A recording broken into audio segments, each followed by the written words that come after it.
Halo semuanya, dimanapun kalian berada. Sudahkah nonton TikTok Good Ponsel yang ada bilanya? Aduh. Kali ini saya akan membahas film Kung Fu Hustle yang disutradarai, diproduksi, ditulis sekaligus peran utamanya oleh Stephen Chow. Film ini adalah film komedi yang dapat membuat bulu ketiak saya ikut tertawa. Film ini adalah film paling memorable menurut saya. Ya udah, tanpa berlama-lama lagi masuk ke videonya. Jangan lupa like, comment, share, and subscribe dan nyalakan loncengnya, oke? Lanjut intro.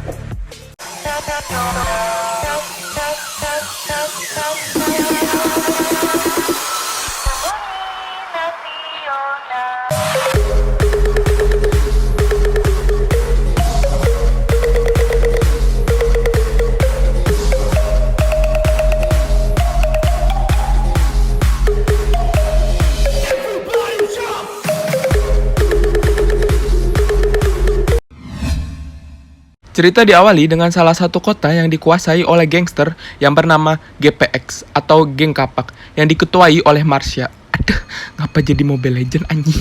Semua masyarakat di kota itu sangat takut sekali dengan Geng Kapak. Bahkan polisi pun tunduk terhadapnya karena perilaku jahat dan kejam yang mereka lakukan. Abang bakso lewat. Anjing, aing teh lagi buat video, Bang. Ih. Sabar napa anjing, jangan lewat dulu. Salah satu anggota polisi di sana yang tidak sengaja buat kesalahan pun dibunuh beserta istrinya. Geng Kapak mempunyai tarian khas saat ingin menindas atau mendapatkan kemenangan saat perang antar geng. Ada satu kampung yang jauh dari kota yang masyarakatnya sangat membenci Geng Kapak dan hidup dengan damai, yaitu Komplek Babi. Di kampung ini terdapat 2 orang yang mengelola tempat tinggal dan seluruh kebutuhan yang diinginkan. 2 orang ini sepasang suami istri dan bisa kita sebut ibu juragan dan bapak juragan. Tiada hari tanpa masalah rumah tangga yang dihadapi 2 sejoli ini, Adam dan Hawa. Anjing, kayak lagunya Madani anjing. Mereka adalah pasangan yang so sweet yang sukanya uwu-uwu.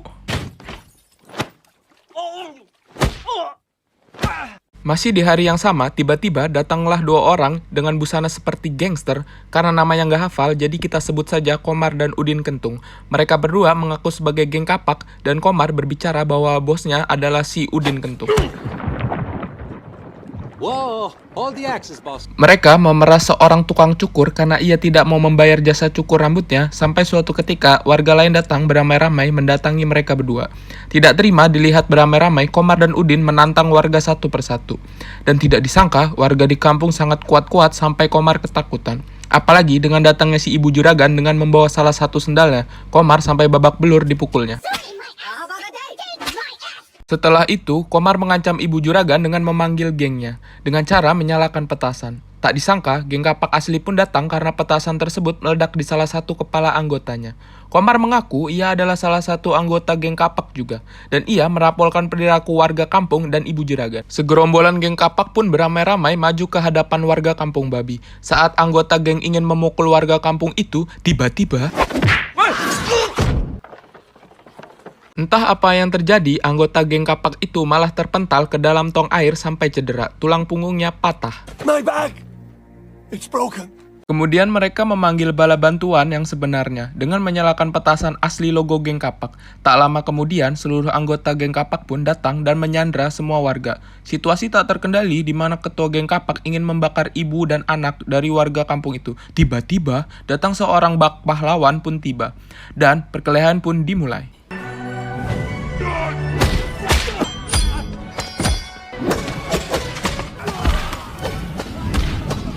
Pada akhirnya, 3 jagoan kampung berhasil memukul mundur Geng Kapak.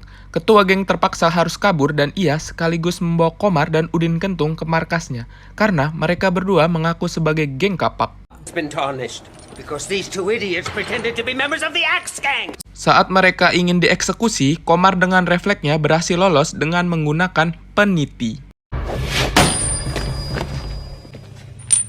Komar dan Udin Kentung pun dibiarkan lolos dan mereka diberi tes harus membunuh orang jika ingin masuk ke dalam anggota Geng Kapak. Setelah mereka bebas, mereka pun pergi ke kota dan memikirkan rencana untuk membunuh seseorang. Disinilah Komar bercerita masa kecilnya bahwa ia pernah belajar kungfu. Komar belajar kungfu dari buku tapak suci Buddha yang dibelinya dari kakek tua misterius.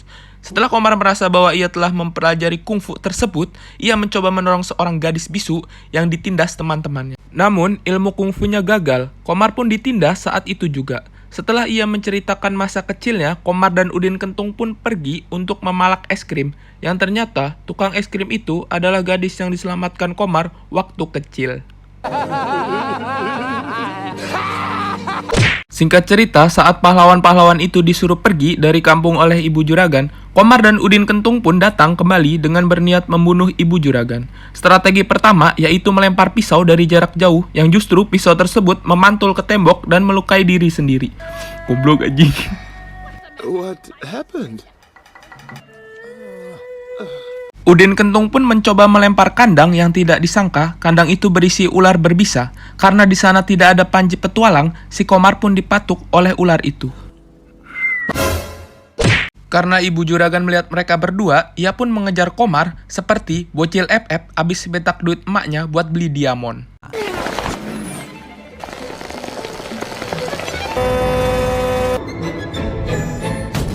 Pada akhirnya ibu kos pun menang, dan apa yang terjadi? Sendal berterbangan, sempak berterbangan, BH berterbangan. Komar geram dan kesal sampai tidak sengaja ia mengeluarkan kekuatan terpendamnya bisa sembuh dari lukanya dengan cepat dan menghancurkan tiang listrik yang jadi tempat persembunyiannya.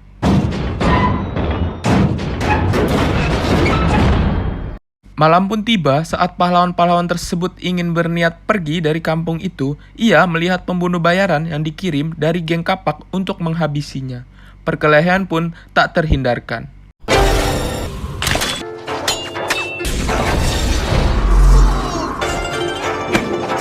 Dan para pembunuh bayaran pun berhasil menumbangkan para pahlawan kampung. Tak sampai di situ, Bapak Juragan dan Ibu Juragan yang terganggu dengan suara perkelahian itu pun datang. Tiba-tiba, di hadapan para pembunuh bayaran, dengan jurus aungan singa dari Ibu Juragan, para pembunuh bayaran itu kalah telak.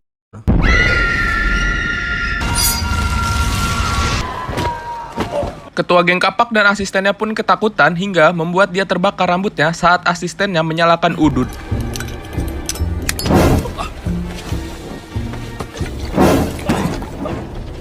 Keesokan harinya, saat Komar dan Udin Kentung merasa putus asa dan gagal menjadi penjahat, mereka mencoba merampas wanita bisu itu lagi. Saat wanita itu diperlakukan dengan buruk oleh si Komar, ia justru memberikan permen yang waktu itu belum sempat diberikan saat mereka berdua masih kecil.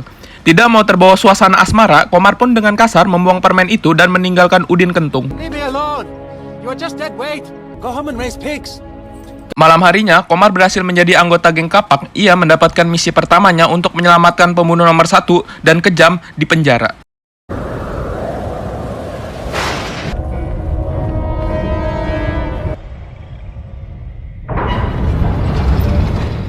Komar berhasil menemui penjahat itu dan ternyata penjahat itu sedang modal. Pembunuh itu kita sebut saja Silung. Saat Silung dibawa ke markas geng kapak, mereka meragukan kekuatan Silung karena ia sudah lama di penjara dan para anggota geng kapak berpikir kekuatannya akan hilang. Akan tetapi, Silung langsung memperlihatkan kekuatannya yang sangat luar biasa. Tak disangka, Ibu Juragan dan Bapak Juragan datang ke markas geng kapak. Karena Silung ingin membunuh siapa saja yang memiliki kekuatan yang setara dengannya, akhirnya Bapak dan Ibu Juragan bersatu melawan Silung. Bapak dan Ibu Juragan berhasil dibuat babak belur oleh Silung. Sampai suatu ketika, Bapak dan Ibu Juragan mengeluarkan jurus andalan auman singa yang membuat Silung hampir terkapar. Dengan sekuat tenaga, Silung langsung bangun dan menyerang mereka berdua sampai saling mengunci satu sama lain. Di saat itu juga, ketua geng kapak menyuruh Komar untuk memukul kepala Bapak dan Ibu Juragan. Tetapi, Komar bingung dan justru memukul kepala Silung.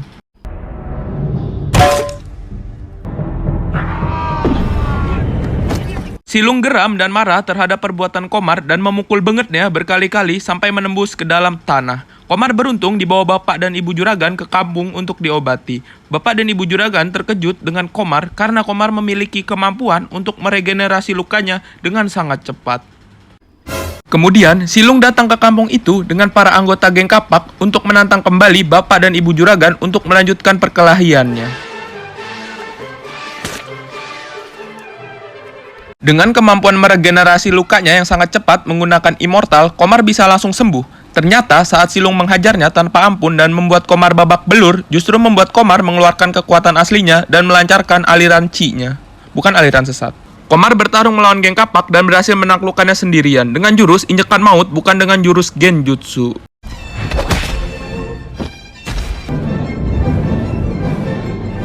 Selanjutnya, pertarungan El Clasico antara Komar dan Silung yang dimana mereka berdua mengeluarkan teknik kungfu-nya masing-masing. Karena Komar bisa membuat Silung terpojok, akhirnya Silung mengeluarkan jurus andalannya yaitu teknik kodok bangkok.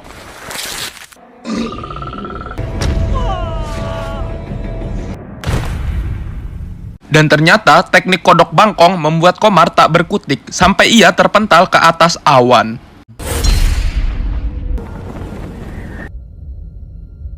Saat di atas awan, Komar secara tenang dan mengeluarkan jurus andalannya yaitu tapak suci Buddha dan mengarah ke bawah dan mengunci jurus itu terhadap Silung. Dan akhirnya Silung pun berhasil dikalahkan seperti kodok bangkong terinjek gajah. Jadi itulah alur cerita Kungfu Hustle yang dibuat oleh Stephen Chow dan disutradarai oleh dia sendiri. Dan peran utamanya dia sendiri juga anjir. Maruk anjing si Stephen Chow. Secara keseluruhan film ini cukup menarik dan menghibur dan memorable menurut saya. Jadi ingat waktu masih kecil dulu nonton film ini. Ya sudah, saya Will undur diri. Jangan lupa subrek agar YouTube saya monet, agar saya bisa membayar Garpit dan tidak ngutang lagi ke Tante Tina.